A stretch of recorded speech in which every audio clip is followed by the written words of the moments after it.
Erokamano nyakoro mogi kuom ketera mogi TV otieno machielo majaber odiochieng' mokwongo e dwe mar 10 2024 nyakwara mogi en odiochieng' mar tich ariyo kama odiochieng' ma kawuono nyakwara mogi sigana e od bura mar piny Kenya ka opedh twak mar goyo mbaka e paro mar thicho oko jalup jatend piny Rigathi Gachagua. Twak motimore odhiambo ma kawuono e od bura nyakwara mogi e kinde manopedh twak makamano. Spika mar od bura Moses Wetangula oyie gi twak owacho ni kidienje 10 mag ketho ma obiu kuom Gachagua oluwore kod chik.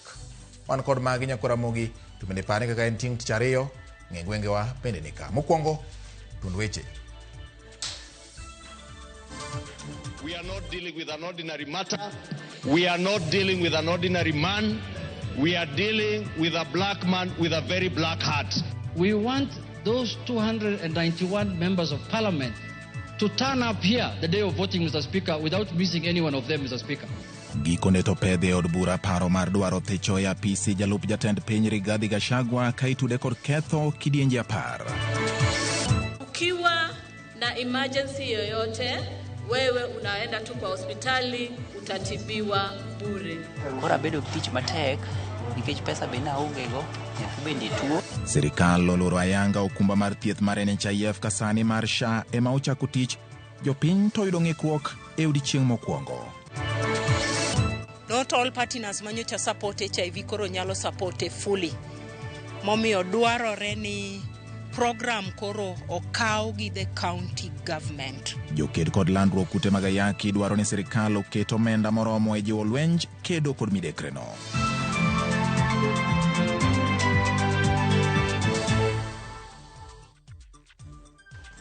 Jaloko mar iluongo ni Elizabeth Otieno, nyinga en George Bati.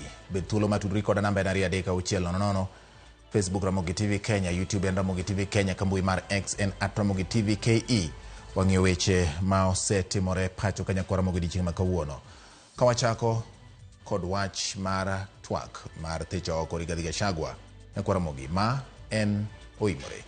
Gikone to pedhi od bura paro mar thicho oko jalup jatend piny Rigathi Gachagua. Jaod bura ma Kibwezi West Mwengi Mutusi ema opedho paro no ka olero ketho ma itudo godo Gachagua. Jaod bura 291 ne oseketo kokgi e paro no kendo kalo kwan madwarore mar jaod bura 117. Jaod bura okwayo mondo medgi arita e kinde mag twak e wi thicho oko Gachagua e apisi. Spika mar od bura Moses Wetangula olando ni pach jopiny idhi kaw chieng' tich abich jumani ka burano ibiro yal tich ariyo mar juma manyien. Jafwambo marwa Chris Owino noluwo wachni kendo ma e report. Bang' jumbe bura mag paro mag thicho oko jalup jatend piny Rigathi Gachagua fuong'ore e kind jood bura mag Kenya Kwanza, gikone to paro makamano ochopo kare. Kar saa 8:42, spika mar od bura Moses Masika Wetangula omiyo it jopiny chiemo mane gisebedo ka girito kod sironyo. Order, honorable members. Wetangula oketo ayanga paro mokwongo mar thicho oko jalup jatend piny manie apisi e historia mar piny Kenya. I wish to notify the House that I'm in receipt of a notice of a special motion dated Thursday, 26 September 2024 and received on Friday, 27 September 2024 from the member for Kibwezi West, the Honorable Ekomas Mwengi Mutuse MP. The Honorable Member seeks a resolution of the House for the removal from office by impeachment of His Excellency Rigathi Gachagua, AGH, as the Deputy President of the Republic of Kenya. E twak mare, Wetangula opuodho paro makamano mane opedh kod jaod bura ma Kibwezi West Enoch Mwengi Mutuse.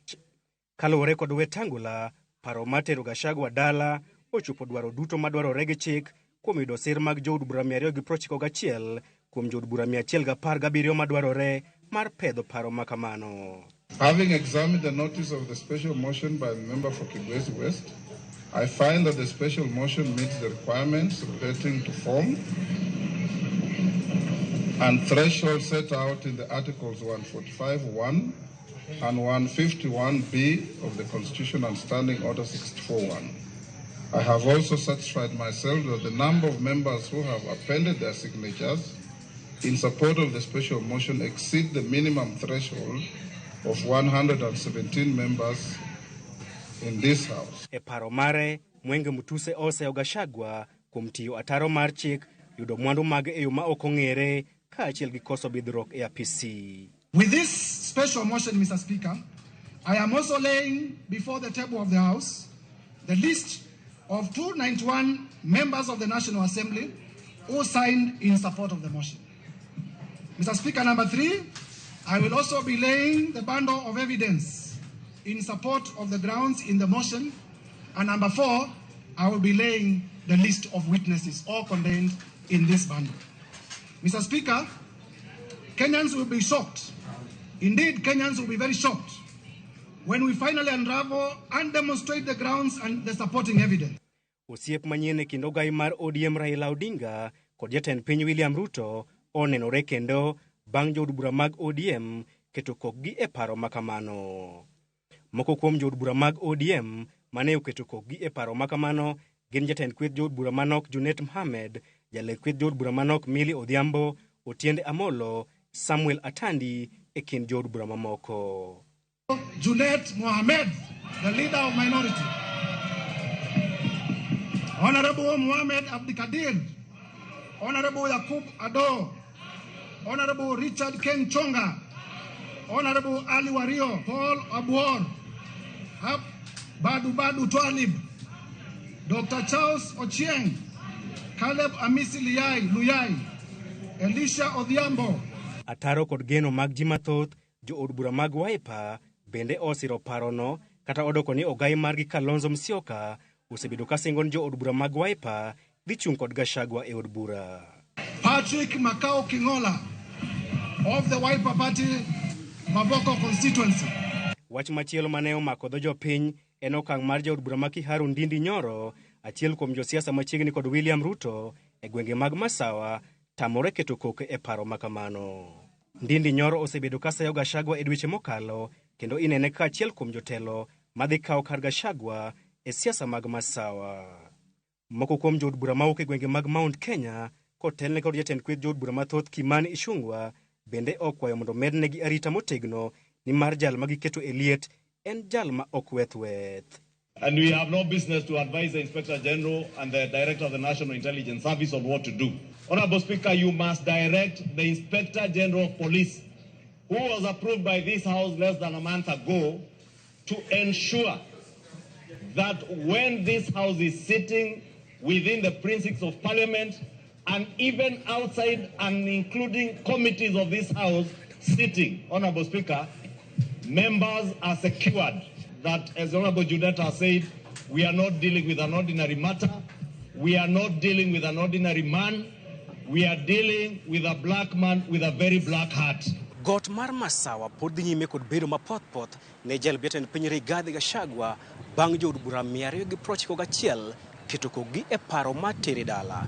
Jood bura go seyo Gachagua kuom kwang'e nama taro mar mibadhi, dak e ngima mayom kapoe kar tiyo ne oganda jo Kenya kaachiel kod ng'wano mwandu manengogi lach e bwo higni 2 kende.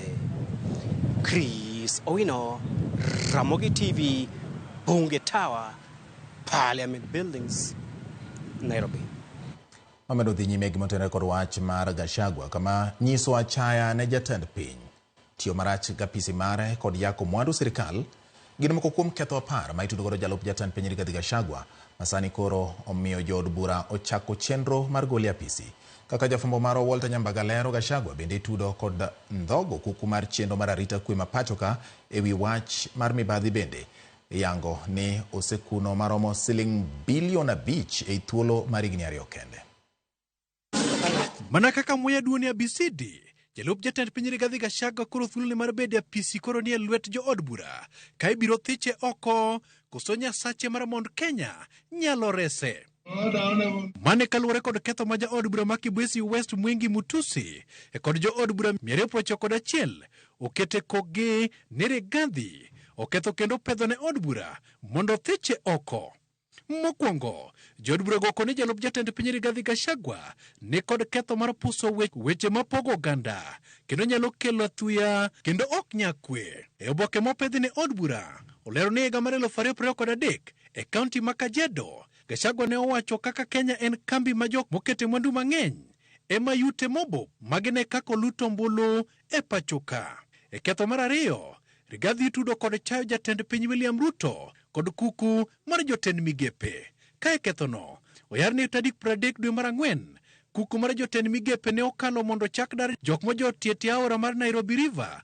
Kata kamano, Rigathi ne owuok pala wang'a kod parono mocho lande lela ni okang'no okomorgo. Rigathi itudo kod tiyo marach kod apisi mare mar jalup jatend piny madwaro ni mondo chimre tir kod katiba kendo nyiso chia mar apisino. E kethono, gikoni tarik 20 dwe mar 9 mar igani, jalup jatend piny Rigathi ne othuyo jodak ma Nairobi kod tend kaunti ma Nairobi bang' timo rali e chiro ma Markiti. Kata odoko ni Rigathi e jakom mar riwruok mar governors miluongo ni IBEC.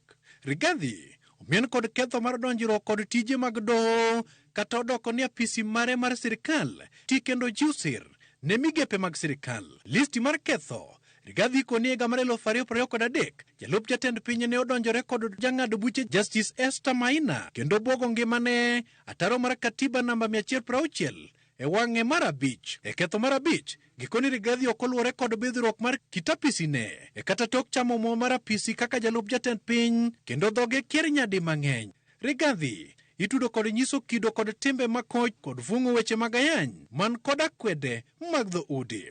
Jalup jatend piny bende ikoni noyudo mwandu e yo ma ok ler, omenda maromo bilion 5.2 kuom thuolo mar higni 2.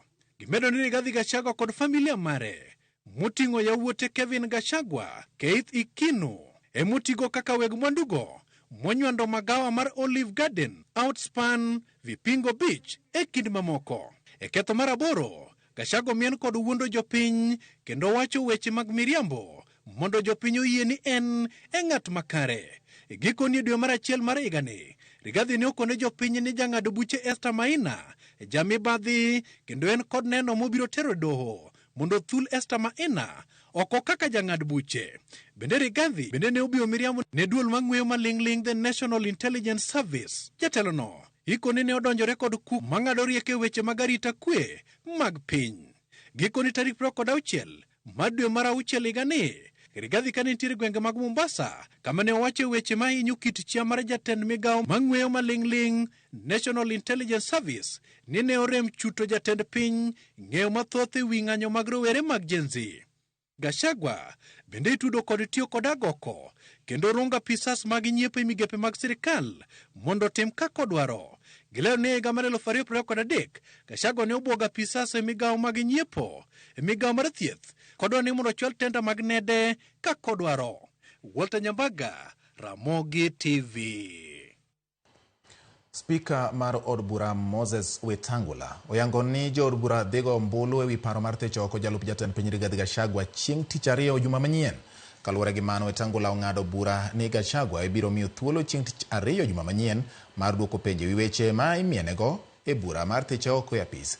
Wetangula oyango ni Gachagua ibiro miyo seche 2 e kind saa 11 mar odhiambo nyaka saa 1 mar otieno mar duoko penjo motelo ne jood bura goyo ombulu mar techo oko kata chung' kode e wach maluwore.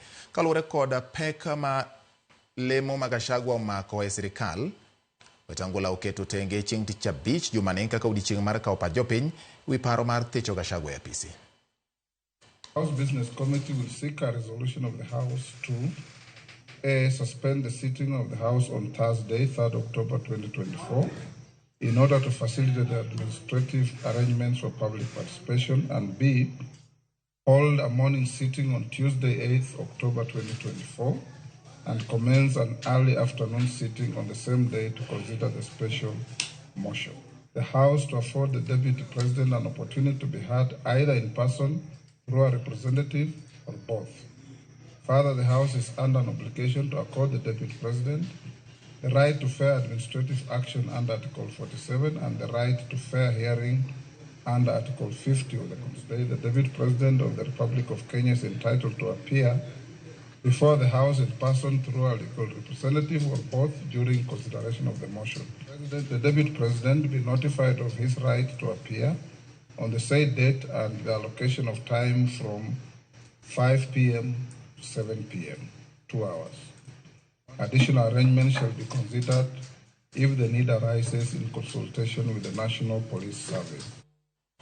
Moko kuom jood bura mawuok e kaunti ma Murang'a owuok oko mar kwedo paro mar thicho oko jalup jatend piny Rigathi Gachagua ka giloso e laro kata alwora mar od bura thuolo machuok bang' jaod bura ma Kibwezi West Mwenge Mutuse pedho parono e od bura.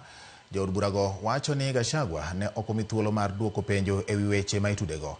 Bende gidwaro mondo jood bura wit oko parono kendo tero Gachagua nyim komiti ma ochung' ne kelo thek e duond bura mar UDA kar thiche oko e wi winjruok e kinde kata wi gwandruok gi pogruok e paro e kinde kod jatend piny William Ruto. Raging issues of impeachment debate is a dispute between elected members of UDA party and the deputy party leader, His Excellency Rigathi Gachagua. All having been elected at the UDA ticket are subservient to the UDA constitution. Number 2, Article 39 of the UDA constitution has set an elaborate dispute resolution mechanism. That article was put by the drafter of the UDA constitution with a foresight that matters of the party members and dispute within the party members need not be conversed in public before internal dispute mechanism has been exhausted. The matter will be debated in his absence and decisions made without being afforded an opportunity to respond. Others were signing other delays that if they don't sign, not a single time, the projects that are in their constituencies will be done, including the new and the stalled ones. ODM, led by Raila Amolo Odinga, will never ever convince anybody that they were not brought into government for the single purpose of kicking out Rigathi Gachagua. Nekoromo gi kawere kod Gachagua, Ruto bende mage wuok. E kinde ma twak dhi nyime e od bura mar dwaro mondo gol e apis jalup jatend piny Rigathi Gachagua, paro machielo bende opedhe od bura mar Senate mar twak e wi kido kod timbe mar jatend piny William Ruto. Seneta ma Makueni Dan Maanzo chwalo parono ka wacho ni Ruto osedhi ataro kod dwaro mar katiba ka oriwo koda karim chiwo arita ne jo-Kenya ma isando gi jotend arita kwe. Seneta Maanzo bende wacho ni Ruto oserem kao pach jopiny e chenro mag sirikal koriwo koda kamano mar okumba mar thieth, siro somb mbalariany to kod tudruok gi kambi mar Adani.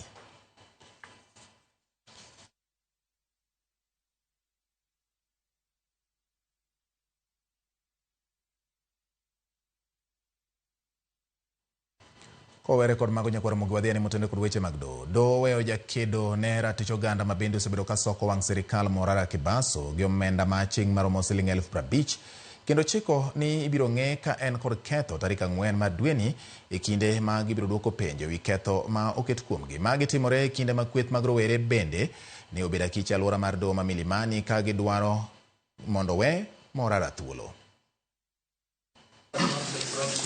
E doho ma Milimani, Nairobi, jakedo ne ratich oganda Morara Kibaso mosebedo kadiro kwe wang' jatend piny William Ruto ni ok osebedo ka chopo singo mage ne omolo kod kinde mage kotelne kod Martha Karua mar ng'eyo gimomiyo bila nyong'wa ne leplep kowuok apisi mare ma Kahawa Wendani e kaunti ma Kiambu. Bang' bura twerore ka okinde mag Morara onyono piny ni meko mar Morara onge kod tiende. I don't know how it has been drafted, but if there was a name to be tarnished here, the person who is looking.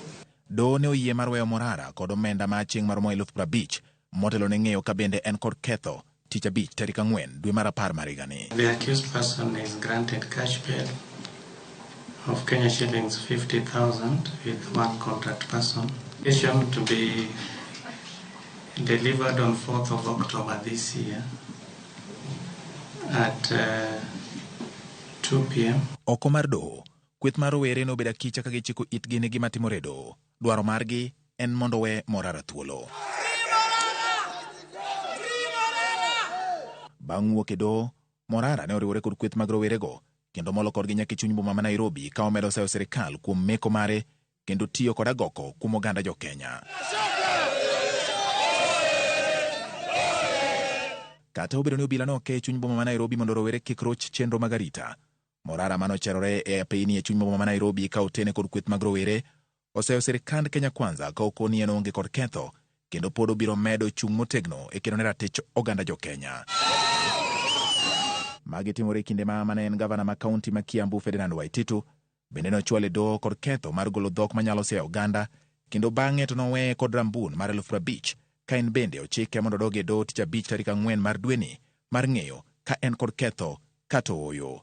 George Bati, Ramogi TV. Koro mogo medo sudo gi weche mamoko manyien bende ma otenore kod weche mag thieth. Piny owacho oyango ni oganda jo Kenya ma kwan giromo 2.3 osendikore ne tiyo kod okumba manyien mar thieth ma itayo kod SHA, ka bende gichiwo singo margi ni onge omenda mora mora mane osechul e bwo chenro mar NHIF mabiro lal. Ma oyange nyasi mar chakayanga chenro motelie kod jatend migao mar thieth Deborah Barasa. Lydia Okeyo nigi ler mar wachni. Neno odiochieng' mokwongo manochaki ayanga tiyo gi kit okumba manyien mar thieth mar SHIF, ma en achiel kuom kidienje 3 manie bwo chenro mar SHA e kaunti ma Kakamega.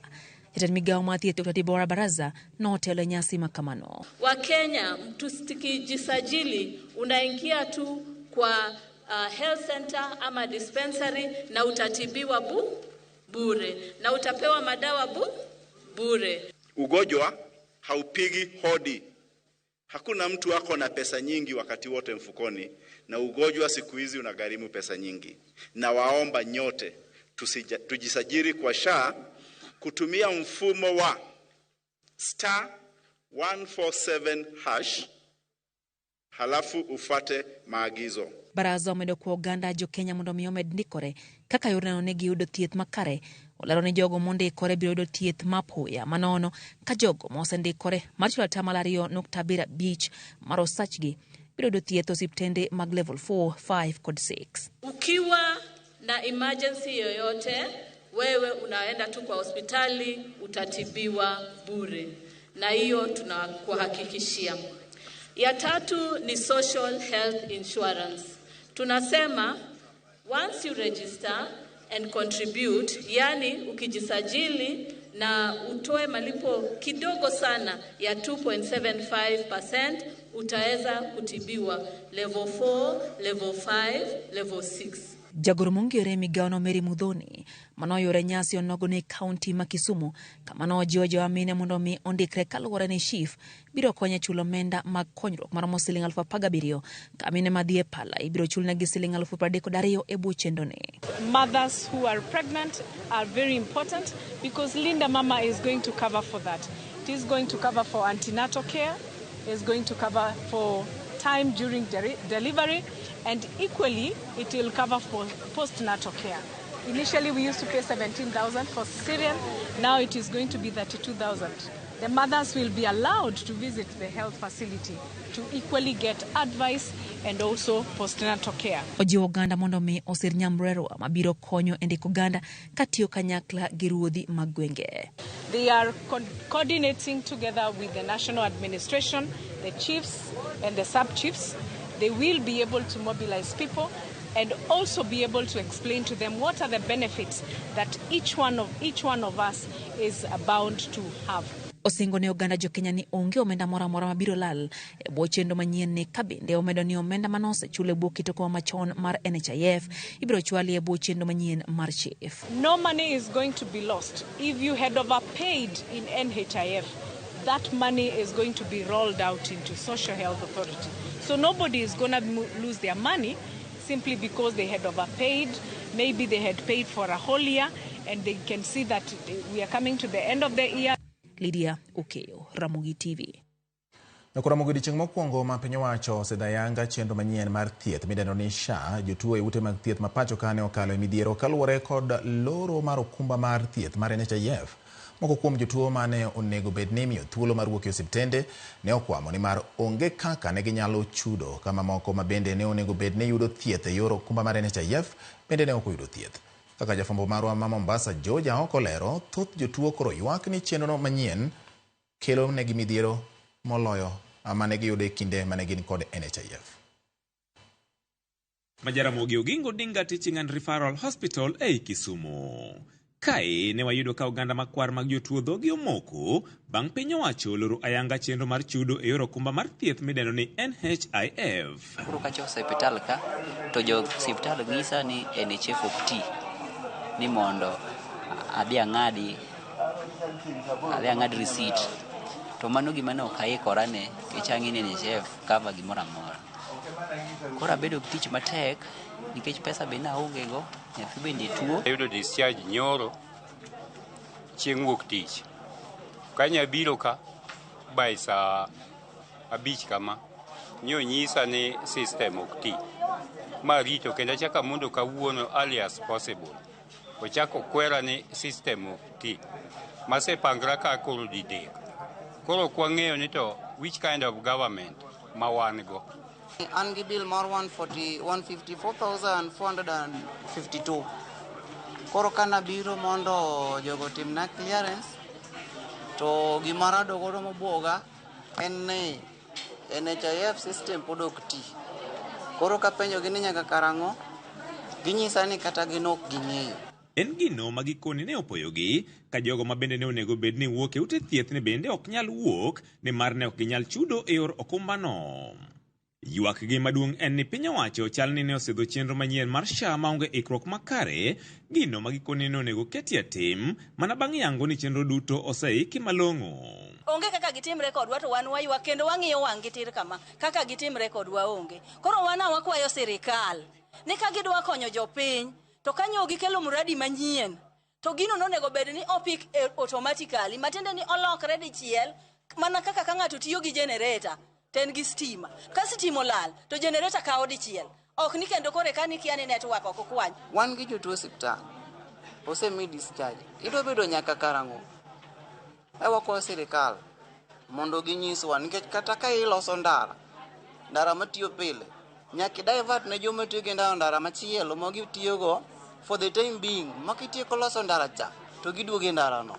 Koro sani bill medore odiochieng' kodiochieng'. Bedo ni ok inindo otanda, bedo ni ok ichamo chiembgi, bill medore. Moko kuom jotuo ne oyango ne gisedonjo e chenro manyien no, to kata kamano ne gikia kaka ginyalo chudo mondo mi chenro mag thieth odhi nyime. Kana adwa ne koro adonje SHA no mondo mi koro a register gi SHA, koro NHIF no ngiso ni en gima orumo, en gima koro osedhi. To kaka ichudo no bedo kong'isi kata ni ing'isi ni star 147 ash, to kisediyo tiduoki ni you are welcome, isejoin SHA no. Koro kidwa ni access mondo mi koro ichul mondo ibed koro member mondo mi gigi go chak processing ni SHA no chak chung ni e thieth, to koro ing'isi ni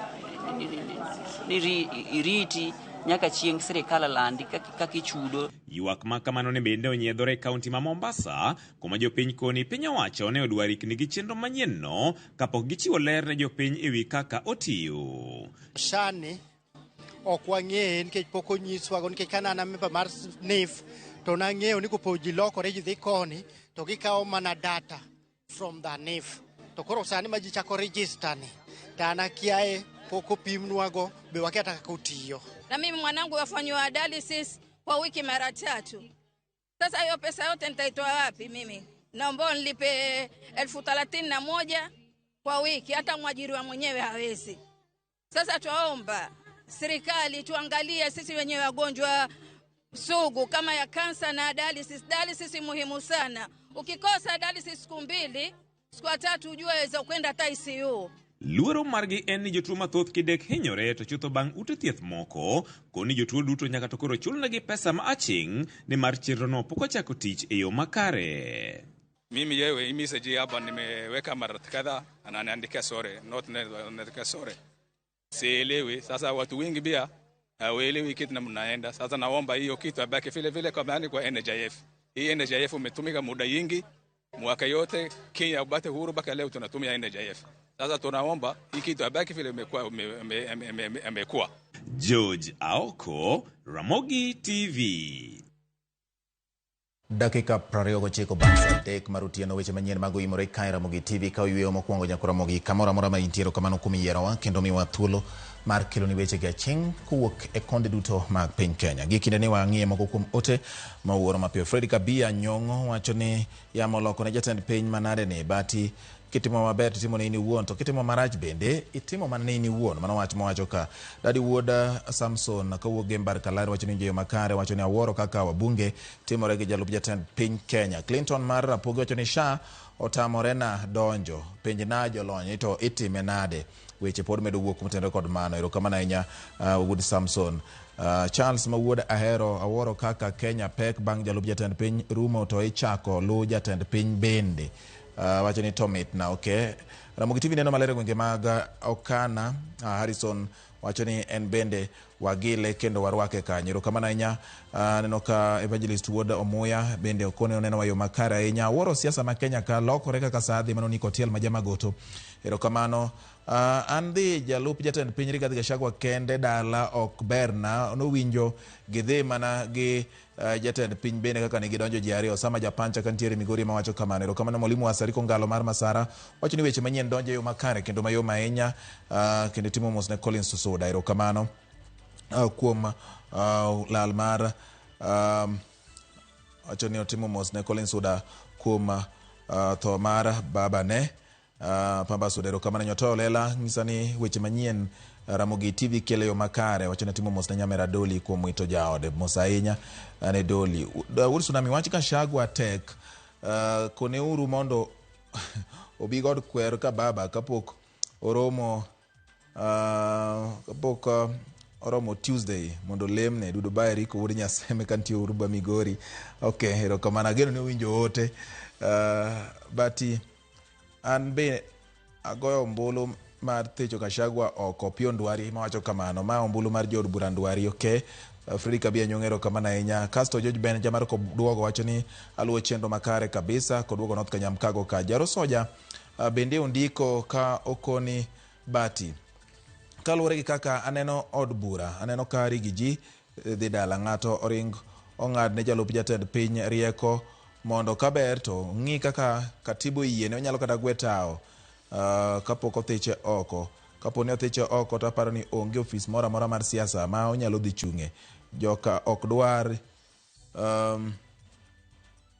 okay, ok gidwar jalup jatend piny mar adier. Koro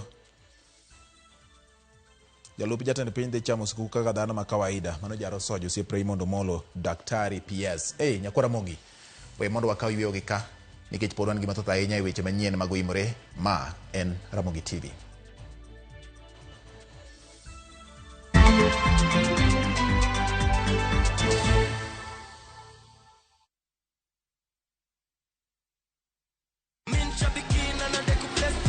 Brate, huu mwezi usiache life kuweke kwa kona. Kama hivi Shabiki.com tukupeleke na rada Boost account yako na 3 million in cash prizes on Shabiki Aviator. Kaza ndege yako to the highest multiplier, shinda 50,000 kila siku, halafu grand prize ya 350,000 Kenya shillings kila wiki. Runway iko so clear. Usiache pesa ikupite. Jiomoshe na Shabiki Aviator. Shinda 3 million in cash prizes. Not for persons under the age of 18. Authorized and regulated by BCLB license number 428.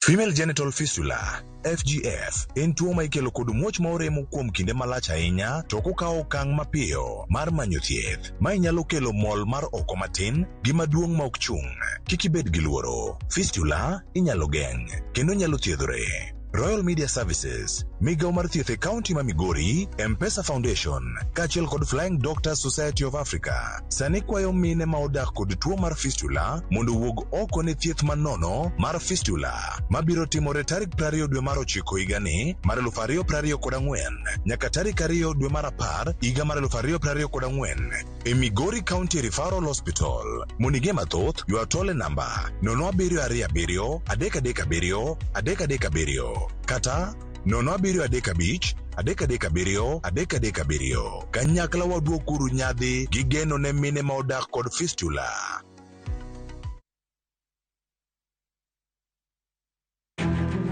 Wakelo ni chenro mar ohala kod lony gi dongruok mopogore opogore. Ohand kinyosi nigi pesa kitimo gima dwarore. Weche makende moa kuom jogo makelo lokruok e ngima dhano. Ohala ber nikech ohala puonji managerial skills. Lek ma in go iriembe mineni gigo chopo. chakre gi jogo mane ochako ohala manyien. Kalure gi kaka nachako gi kuma achope, ohala ni en ohala maber. Nyaka jotelo molony e timo ohala. Akwayo jodala wate odogi ohala. Ne pek mane gikalie. Pod waonge uhuru mar ohala. Loch mane giyudo kod kinda mane gitimo e manyo gik mabeyo beyo. Ka johala ok nyal chako project ka ionge gi market. Tudri gi Cleophas Oluoch e ohala gi mwandu. Tich ang'wen ka tich ang'wen, chakre saa 1:45 otieno.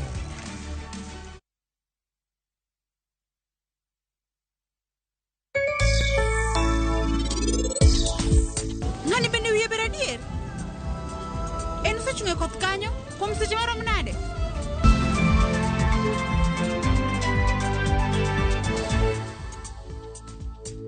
Ushindi with new enzyme technology tackles even the toughest stains. Ushindi, powerful stain removal, because legends deserve a winning clean. That's the clean of legends.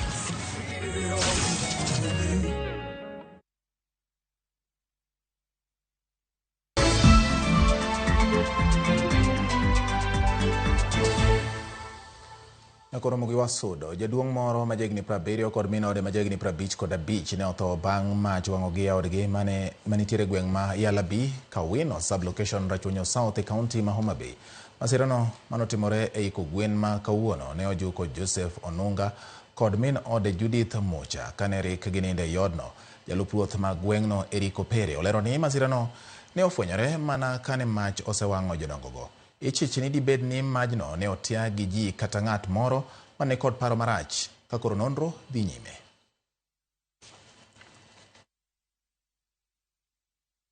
Podo kwa nyal establish gimano kelo majni. It is good mondo one note ni ma is the second attempt. The first attempt no timore iga mokalo. Kane bende no luonga jiro tieno. Ne giwacho ni ng'ato temo wang'o jaduong' no e yot. Koro kana dhi kanyo to nayudo ka nitiere chupa matin mar petrol to mano dir gi reru to ne gi manage maginego majno kapok no wang'o. Majno no wang'o mana kom kende. By that time, ne watemo wuoyo gi jowa, ne ok wanyal yudo identify ng'ato, to naluongo police, ma gin bende ne gidhi mbele gi investigations maggi. Koro giduto te ugolgi kendo tergi Rachunyo District Hospital. Koro watimo investigation, wan bende wasekwayo jopiny ng'ama nyalo volunteer information mora mora, to wuog oko mondo bi office mara, kata odhi Oyugis Police Station. Nakoromo gi wamedo dhi nyime gi weche mamoko bende. Jodongo e kaunti ma Homa Bay oriwore kod jowetegi mamoko e gwenge mamoko mar dhialo odiechieng' mar jodongo e piny mangima, kama gigole kwayo ne sirikal mondo oyie omedi omenda ma imiyo jodongo ma hikgi oniang' dwe ka dwe. Kaka Ali Abich lero, jodongogo wacho ni omenda ma sani giyudo tin kendo ok kony jodongo ma osebedo ka yude. Dwe mar 10 higa ka higa piny ngima ingo odiechieng' jodongo ka ing'iyo pek ma jodongo osebedo ka kale ngimagi kod okenge ma opogore ma sirikal osebedo ka keto mar konyo e bero ngima jodongo. E nyasino ma higani jodongo ahinya to mawuok e kar bura ma Karachuonyo ne oyuoro e lap mar nyisruok ma Kendu Bay mar dhialo odiechieng'gi. Achiel kuom chenro ma piny owacho nigo mar bero ngima jodongo ma hikgi oniang' e pacho ka en chudo mar 2,000 mimiyogi dwe ka dwe. Omenda ma bende jodongo mano oyuoro e kinde nyasino ywak ni tin kendo gitiyo gi pesa mathoth e yor wuoth ka gidhi e bengi ka gidwaro ni mondo sirikal omedgi omenda no. Nitie ber mwaseneno ma ok wanyal dagi kendo osekonyowa mang'eny. Mak mana ni ywak ma wan godo ni jodongo ama boyo ahinya, moko ana kokoth uma, moko amana mabor ka Nyaluo iye kabiro Kindu mondo many pesa magin wang'o 2,000 ni tin ka gikawe to moro gitundo mana gi siling 1,000 kende.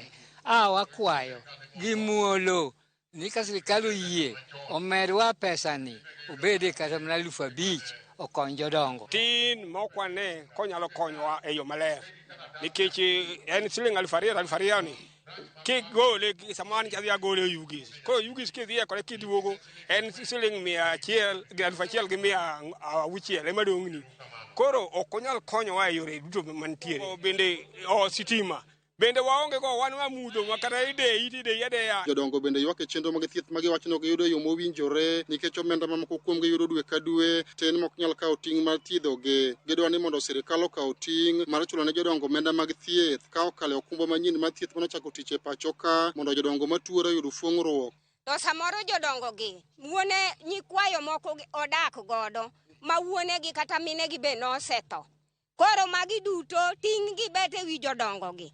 Koro ka en siling 2,000 kadi cha bende dwa ni mondo igole pesa moro matin mondo idhi chul mondo ka chieng' moro yud thieth. Thieth kionge pesa ok inyal dhi osiptal mathiedhi. Omiya wawacho ni gimiye jodongo mok nyal, nitie moko mok nyal makata biro ka ginyal biro mondo omigi kad makoro ji donje mar shani mondo sirikal ochulnegi. Jo mang'eny thagore kabisa kuom tuoche mopogore opogore to osiptende nok kendo wala osiptende mabor ka kwes kara to nyaka gendia ka walo to mani mondo mayudi. Apisas mag piny owacho mano yuoro e kinde nyasino ne ok ni sirikal osebedo ka temo mar bero ngima jodongo e pacho ka. Moloyo to weche mag ywago ahinya gin weche mag thieth. Giwacho ni they cannot walk long distances. Ok ginyal wuotho mabor mondo gichope facilities. Koro county government ogero health centers. Watemo mondo waketgi machiegni as possible. Kendo county government temo mondo los yore mondo kata mine wa madongo gi kwere wa madongo gi kada dhi hospital to ginyalo chopo mapiyo piyo. In Kinba you don't have any bank. So we rely on Oyugis and Homa Bay. So we advise those our beneficiaries to register with the banks that have local agencies so that they don't need to go all the way to Oyugis or Homa Bay for the service. Alia Beach, Ramogi TV, Homa Bay. Piny owacho mapacho kokalo chenro mar chiwo gige somo ne sikunde miluongo ni The Schools Equipment Production Unit SEPU chano cholo laboratory manyasani miesedogo miluongo ni Mobile Laboratory mondo ores sikunde mag junior secondary.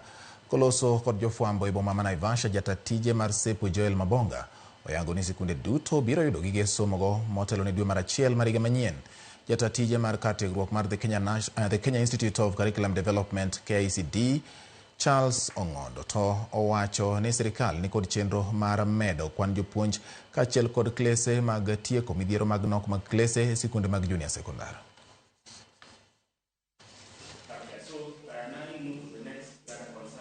We are gathered here with stakeholders from various sectors within the education field to be able to put together a science kit and manual that is going to be used in our schools. We already have had one that is running for grade 4, 5, and 6. And due to harmonization of the curriculum, we are looking at it to adjust and ensure that it is relevant and fits the requirements by KICD. The absence of laboratories in some areas will not hinder or will not delay the teaching and learning of sciences within our school. Wamero dhi nyime kod weche mamoko manyien Nyakwaramogi kama bende wang'iyo motende kod weche mag thieth ka odiochieng' ma kawuono Nyakwaramogi weche mag kedo kod tuo ma kata kute mag ayaki en achiel kuom mago manong'i e gwenge ma Migori. Jokanyo e sekta mar weche mag thieth kod kedo kod landruok mag kute mag ayaki dwaro ni mondo mi konygi kod omenda ka gikone omenda ma osebedo kichiwo kod riwruoge mawuok e pinje ma ok osebedo ka dok piny. Jafwambo marwa George Juma miyo ler. Thoth riwruoge moko mago mag piny owacho ma osebedo ka koro siro chenrogo mag gayo landruok mag kutego mag ayaki mawuok e pinje maoko osewacho ni ka oromo higa mar 2030 gidhi chungo kony ma osebedo kichiwo ne piny Kenya e kedo kod landruok mag kutego mag ayaki kaluwore kod lipot mogol kod migawo mar thieth. Mae nyiso ni piny owacho mamalo kod mago mag kaunti nyaka koro bed kod ikruok ma kedo kod landruok mag kutego mag ayaki gin giwegi ma oting'o keto bajet ma oromo. Nok mar omenda mitiyo godo e kedo kod landruok mag kutego mag ayaki gin moko kuom gigo ma jokanyo sektor mar thieth wachi de koro bedo hinga maduong' e kedo kod landruok mag kutego mag ayaki poni ok oketi omenda ma oromo e pacho kae. Kama koro wagik kama donor funding duono, not all partners manyocha support HIV koro nyalo support fully. Momiyo dwarore ni program koro okaw gi the county government. Wajiwo county wa Migori kotelnegi chair mar budget committee, otelnegi the executive, otelnegi gi governor wa Mawahero mondo wane kaka waketo tenge budget mar mar thieth. Sana sana wadwa ni waketo tenge budget makoro chung'ne kedo kod kute mag ayaki. Eliza Owino, menapisa mochune chendogo mag kedo kod landruok mag kutego mag ayaki e kaunti ma Migori. Mane wuoyo ero mano kelo jokanyo ma kedo kod landruok mag kutego mag ayaki. Mane olosi koirruokno mar Kenya Legal and Ethical Issues Network on HIV/AIDS kata KELIN. Wach ni piny owacho nyaka keti ikruok makare mar kedo kod landruok mag kutego mag ayaki e pacho kae. For many years PEPFAR osebedo ka support wamiyowa human resource. But sani joma chalo CHEB nigi fund cut maduong' kendo staffs manyocha konyowa ng'eny gi odhi dala nikech contracts koro rumo. Wagombo ni county government or employ no staffs. Jokanyo ma kedo kod landruok mag kutego mag ayaki wacho ni counties duto e Kenya mangima ma oting'o county ma Migori nyaka koro med budget margi mar kedo kod landruok mag kutego mag ayaki. We've been relying on donor funding for a very long time in HIV prevention and treatment, and it is about time we had policies and frameworks in place to ensure our own independence. Kata bed ni county ma Migori osegoyo okang' mar kedo kod landruok mag kutego mag ayaki, jokanyo sekta mar thieth wach ni pod nitie ragete mathoth makoro thiro ng'wech mar kedo kod tuoni. Gombo ni HIV kikonene kaka service mopogore kaka itimo other health services e kaka mar HIV bendo tim.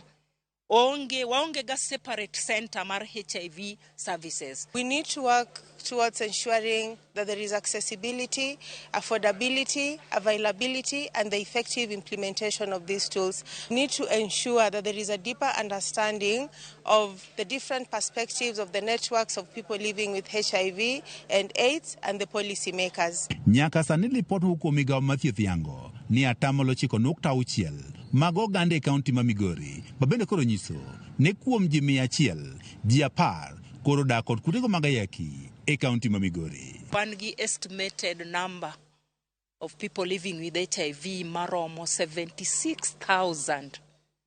Out of these 76,000, about 95% of them osechako treatment. George Juma, Ramogi TV, Migori. Nakora mwaka kaka uo ningeni ya nyoriching mar tich ariyo, to tich ariyo kama wamenyo ni sigand nyinge gwenge mopogore. Chendo maka uo no jafumbo marwa Millicent Adhiambo ochako paro ewi kaka nying mar gweng mar Stella maidore kaunti ma Migori ne ochakore ma report mar Millicent Adhiambo ka ong'iyo no wach mar Stella kowuoyo kod jopiny kendo limo gwenge mag Stella mondo nyiswa ni to Stella nochakore nade.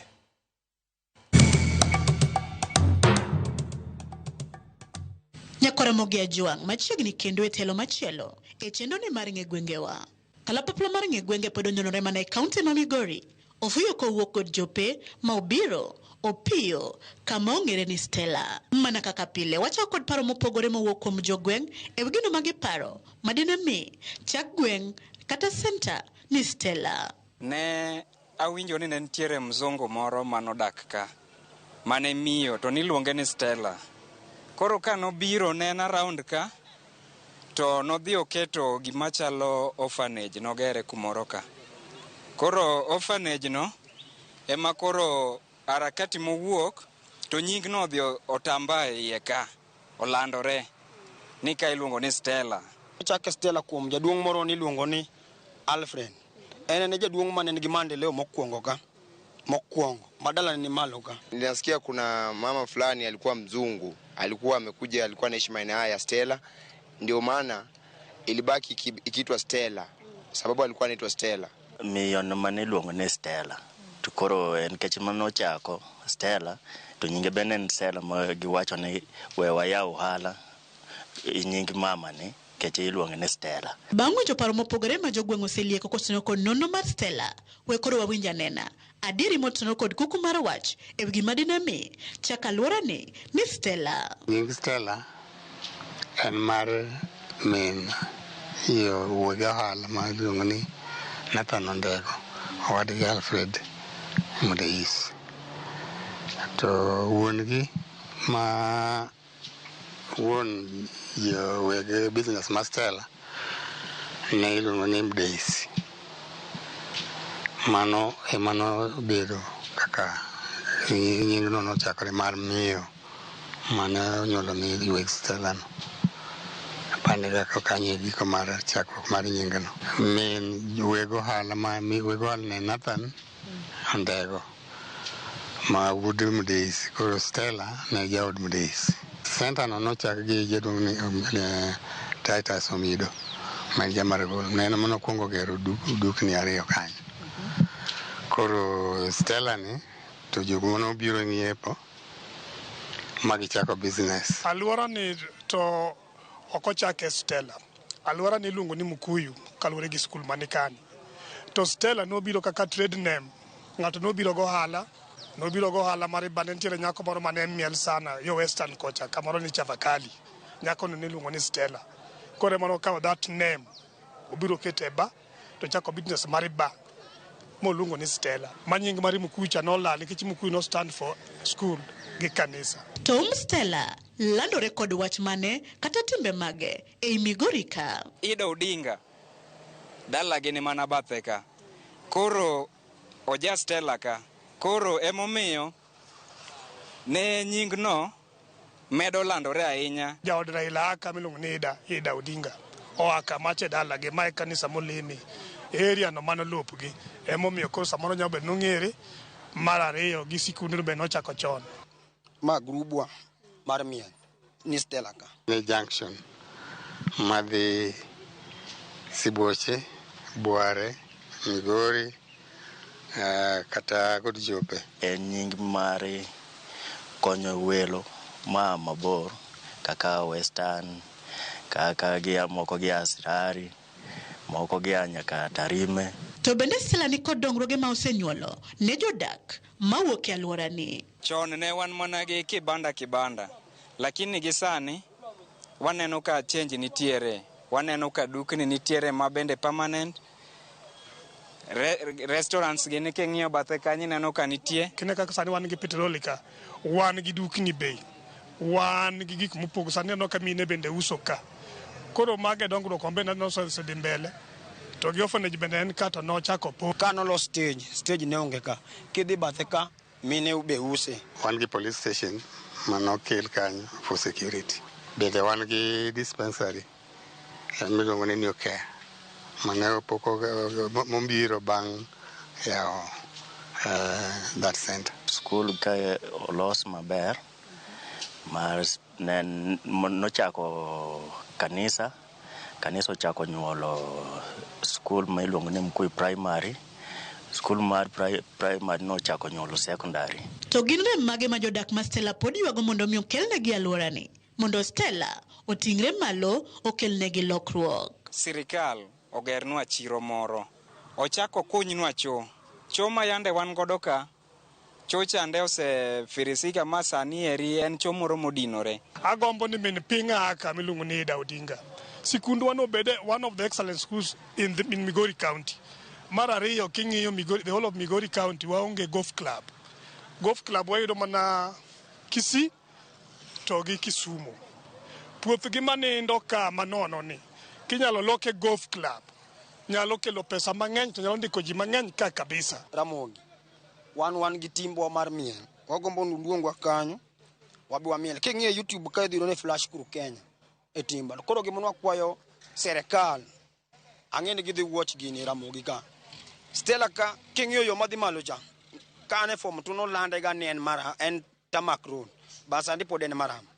Mar ariyo e stage ka. Stage no chako chon but ne gionge shade magi ywe. Mine ma use chieng king'iyo kacha. Mine kanie chieng. Malo kocha be pod gine chieng. Alafu Stella ka en ga mudho kocha posa chieng. Mudho diket kanyo. Koro nagombo ni serikali oketnwa taya moko manyamenyo area ka. Kwanza hapa hivi Stella kuna kazi ambayo inaendelea ya uchimbaji wa mawe hapa hivi chini na kugonga kokoto ile, ambao pia sio kazi rahisi. Vijana wetu wengi wamezamia pale. Unapata kijana amemaliza paka kidato cha 4 anarudi pale kugonga mawe haya, alafu vibarua humu. Alafu kuna nyingine inaitwaje, kuna hapa mafuta ambayo pia imeajiri wa vijana wetu hapa hivi. Sasa ndio tulikuwa naomba kama kuna yoyote tu ambaye anaweza kuwa na moyo ya huruma. Asa hata mimi niko hapa hivi sina kazi, lakini na vijana wenzetu wa humu kama mimi rika yangu, hata wale rika ambao wametuzidi, watuangalie alafu watusaidie tusaidie yani kupata employment. Kai serikali nyalo bedo ni onyalo gero nwa kata dispensary machiegni kichwaka nyaka Migori Referral Hospital moro be ninya kamoro ni Nyasoko koro area wakani onge dispensary kata che kaka sechege ka chieng' rieny kamae wan gi sida mar pi ka wayudo ng'at monyalo losnwa pi sani kaka men Mamaida kunyalo losnwa chenro mar pi giyudnwa dam mar pi kae to wanyalo winjo maber. Nyakwara mogimana kamano gikanyi mwachopo gode giko matelo makawuono e chendoni mar ng'egwengewa. Odiochieng' makawuono ing'eyo ni kare nying Stella ma ichako ganyi dendi bende nyalo chak kamoro. Oriti masani kik idhi mabor.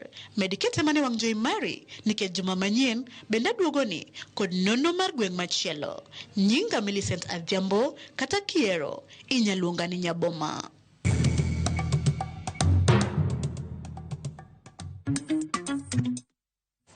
Nekoromogi wadhi nyime erokamano nya Millicent Adhiambo kuom report motenore kod kaka nying Stella no chakore. Koro wadonjo motenore kod weche mag ohala. Kambi mar Kenya Pipeline ochako chenro mag geto yaro lach mag kuonde kano mwandu kod osigo miloso gi kambino. Chenro ma kamano biro duoko chien nengo keto osigo, golo osigo e nyamburko kod tero modhi mag petrol e chiro, gino mabiro miyo osike chopo e chiro mapiyo. Kambino bende ochwalo paro mar medo atamalo mar omenda ma ichulo ka nyamburko mating'o osigo budho kar kano osike kowuok Otonglo 45 nyaka Otonglo 62 kuom lita ka lita, ma bende biro konyo e bero chal mag apini.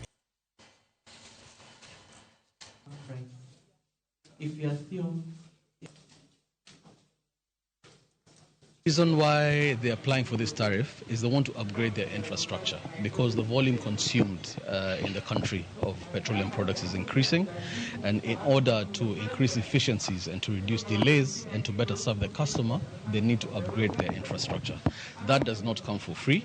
There's certain capital expenditure and operation and maintenance costs they need to incur, and we come in as espoused in Section 11H of the Energy Act, where we have to be the ones to set the tariffs so that we can protect both the consumer and the licensee. So we're striking a balance. They're asking for an increase in their tariff, so we are considering their request, but also at the same time, as we're doing here today talking to the citizens, we're also considering the citizens' view. And with that, we aim to find a balance and the best economic result for everyone.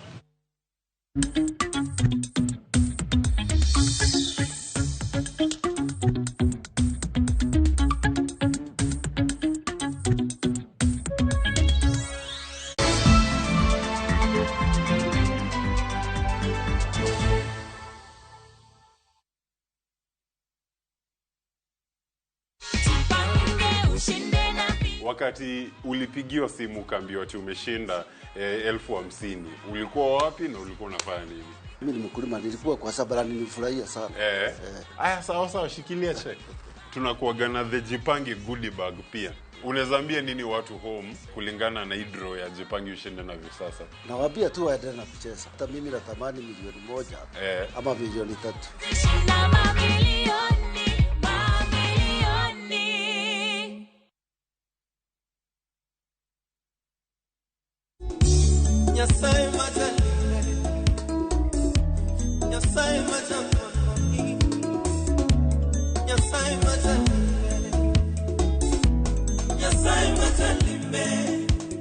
Mondi yudu wenda mar Nyasaye majalimbe kaka skiza tinu mari D*860 *419#. Parnia Ramogi TV e od jowende duto.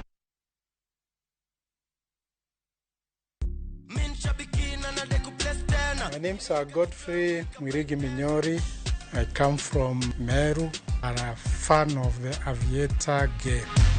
I learned about it on Citizen TV when I saw somebody that had won the game. I got interested in it and started participating. I've won quite a number of times, but this is the bigger of the wins that I have had.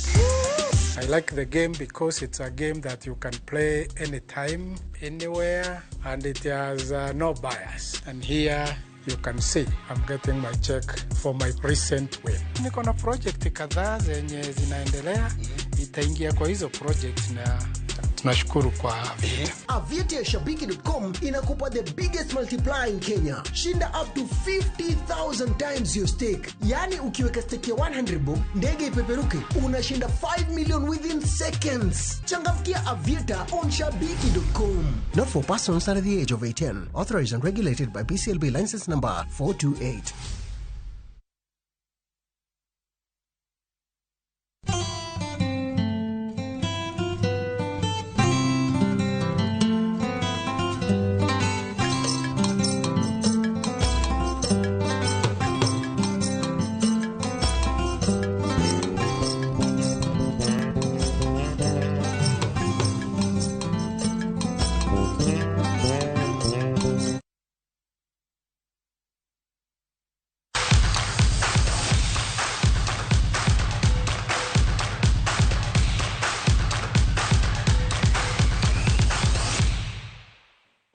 Machiegni nyakoro mogodonjo weche mag tuke. Master Ibrahim Ndung'u otelo na jo Kenya mamoko e tuke mag pimo sadha gi magina ma higani e piem mag International Practical Shooting Confederation IPSC manobagi boma ma Matlosan e piny mar Afrika ma milambo.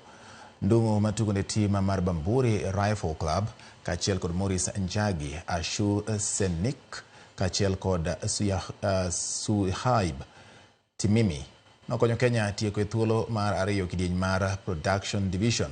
Kamachielo tim mar Sami Onyango, Gerald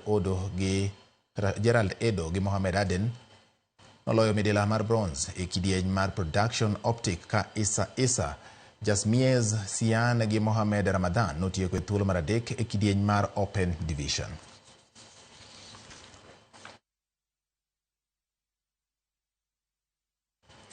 Time mopogore opogore dhi nyime gi timo ikruok margi ne tuke mag okapu season manyien ka joloch season mokalo Nairobi City Thunders nigi geno mar kawo kombeno kendo e tielo machielo.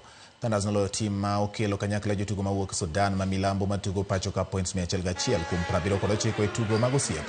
Thunders noloyo loch kwota mokwongo points 29 kuom 28 hapo giloyo kwota mar ariyo 20 kuom 19. Kwota mar adek rumo points 21 kuom 13 ka Thunders notieko tich e kwota mogik points 31 kuom 19. Ma ne en tugo mar ariyo mar osiep ma Thunders obago kendo ne giloyo tim makelo kanyakla jo Kenya kata Kenya All Stars points 111 kuom 83.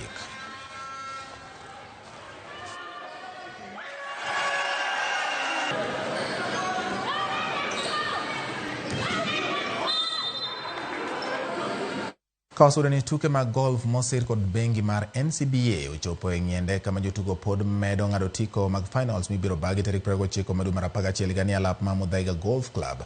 Odira mabiro tukegi ochomo alap ma Entebbe Club kama jotugo mawuok e piny mar Uganda biro rakore mar yudo thuolo mar donjo e finals mibiro bagi Nairobi. Tielo ma Uganda biro toka alap ma Royal Nairobi Golf Club, tielo mane ologi George Makori kachiel kod Ashley Awuor. Jotugo adek mawuok e piny mar Rwanda kama oting'o Paul Ntaganda, Murekatete Alphonsine kachiel kod Bethlehem Umuzabibu oseng'ado tiko mar finals. It's a good round with a good four ball. The course was playing quite well. And this is my second game courtesy of NCBA series in the year. The best thing that I find that the golf series does for this country especially is for the juniors. They give our juniors a lot of opportunity to play golf. And when NCBA comes here, we always know it's a great party. So it's something that we look forward to. It's actually very hard to get a slot to play when they're coming. So it's something that we love doing. We always say that the juniors are the future of golf. For us, this investment will definitely be one that we'll be very proud of when we see an NCBA-bred golfer from the junior section rising to win the Kenya Open. We'll be very proud of that.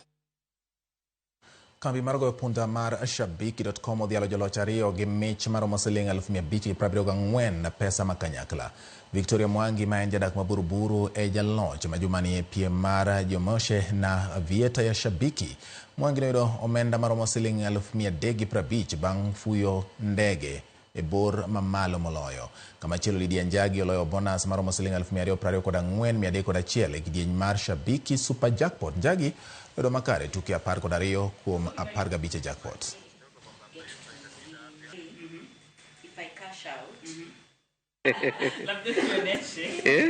Nasema labda unionyeshe. Ile ukuwa umefurahi of course. Basta.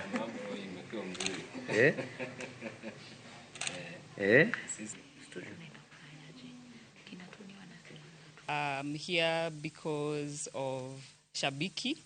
I have been playing Aviator on Shabiki.com and I discovered the promotion for Geomoshe with Aviator. And I won. I won 350,000 for the weekly highest multiplier. Yes, I'm very happy about it. I'm happy to win. I thank God. I also thank Citizen for the platform. I think it has helped many. Shabiki, yeah, it has helped many. Yeah, I'm planning to clear the fees for my kids and also thank God for the win and also invest the remaining.